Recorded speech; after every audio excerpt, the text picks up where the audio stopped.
Hello, my name is Harry Jackson. Let's take another walk in the Footprints of History series.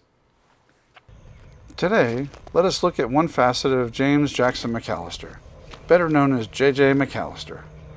J McAlester, through a series of coincidental factors, shrewd business dealings, and some bending of the rules, originated the town of McAlester in the Choctaw Reservation area of the Indian Territory in what is now southeastern Oklahoma.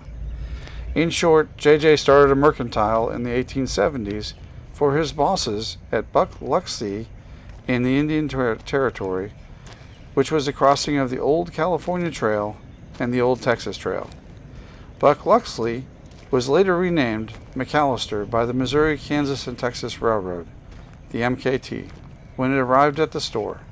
But now let us turn our attention and examine some of the lesser-known facts about J McAlester. In order to do this, we must go back 131 years.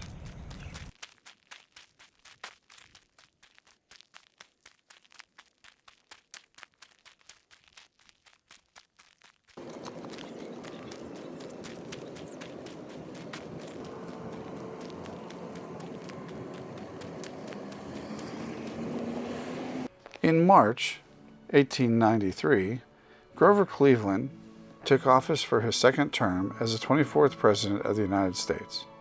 In January 1893, J McAlester assembled and submitted a request package, which he sent to the President-elect. The package was an accumulation of letters of recommendation for McAllister's appointment to the US Marshal position for the entire Indian Territory, roughly the eastern half of the state of Oklahoma. This area comprised the 5 civilized tribes reservations and the Cherokee Strip. Fortunately, the nomination package is available for our review to glean some of McAllister's attributes, which were presented to the President of the United States. District Judge I.C. Parker, Fort Smith, Arkansas, known as the Hanging Judge Parker, noted McAlester as a gentleman of high integrity, good character, and a fine businessman. Judge Parker states, McAlester has the confidence of those who live in the Indian Territory, and he highlights McAllister's connection with the Choctaw and Chickasha tribes. B.P. Waggoner, the Attorney General for the Missouri Pacific Railroad, stated McAlester is a perfect gentleman, a Democrat, and thoroughly acquainted with the people of the territory. Supreme Judge, the Attorney General, and the President of the Senate for the Choctaw Nation stated McAlester was thoroughly competent, successful, with unimpeachable honesty and integrity, and respected by all. Additionally, there's a letter signed by many Choctaw citizens recommending McAlester for the post. Similarly, the State Treasurer of Arkansas, the State Auditor, and the Supreme Court Justice from Missouri, and the American Sunday School Union, as well as the Livestock Commission of the National Stockyards in Illinois, all recommended him. There are also numerous letters from merchants from Kansas City to Austin, Texas. J McAlester was successful in his bid, and President Grover Cleveland appointed him to be the second U.S. Marshal over the Indian Territory.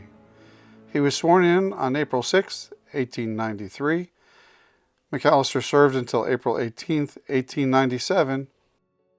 The U.S. Marshals are responsible for the protection and operation of the federal justice system, including the day-to-day operation of the courthouse and jail. Former pioneer Indian Territory officer William Herring recounted his time as a jail guard under U.S. Marshal J.J. McAlester in the city of Muskogee. He stated the jail was a 2-story building with a 14-foot wall around it. He said numerous attempts had been made by the inmates to set fire to the prison, and on November 9, 1893, they were successful. The Marshal's deputies served subpoenas, execute arrest warrants, and round up the bad guys. In the Indian Territory, the deputy marshals were the only official U.S. peacekeepers in law enforcement. 2 famous cases were resolved while J McAlester was the US Marshal. The most famous was that of Crawford Goldsby, better known as Cherokee Bill, and the Cook Gang. Cherokee Bill was brought to the Indian Territory by his mother, Ellen Goldsby, in 1883. At the age of 12, Cherokee Bill had killed his first man. In the spring of 1884, now 18, he shot a man for beating up his younger brother. Bill fled the area and joined up with the Cook Gang. Cherokee Bill was captured by Deputy Marshal Ike Rogers, an African and Native American who worked a lot with Bass Reeves over the years. Cherokee Bill was brought to the hanging judge, Isaac Parker's court in Fort Smith, Arkansas, and he was sentenced to hang.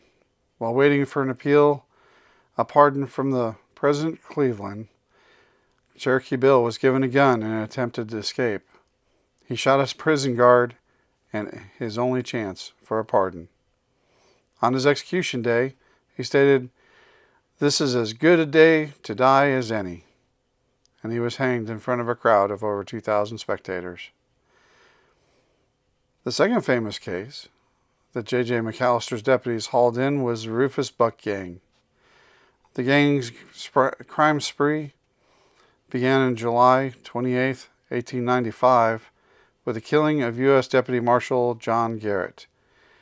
It took the combined effort of the Creek Light Horse Indian Police and the deputy marshals, including William F. Jones, to capture the gang on August 10, 1895. W.F. Jones notes in his Pioneer Indian Prairie Review in 1937, there were 7 of them, led by Rufus Buck, a tough gang. The Buck Gang arrived at Judge Parker's court in Fort Smith, Arkansas, and were sentenced to hanging. J.J. McAlester is a very influential man in the Indian Territory. He was a shrewd businessman, a coal empire owner, one of the first 3 corporation commissioners in the newly admitted state of Oklahoma, and the 2nd lieutenant governor of the state. Few people speak of J.J.'s time as a U.S. Marshal. I hope you enjoyed this quick look at U.S. Marshal J.J. McAlester. And as we say here in Oklahoma, so long and happy trails to you.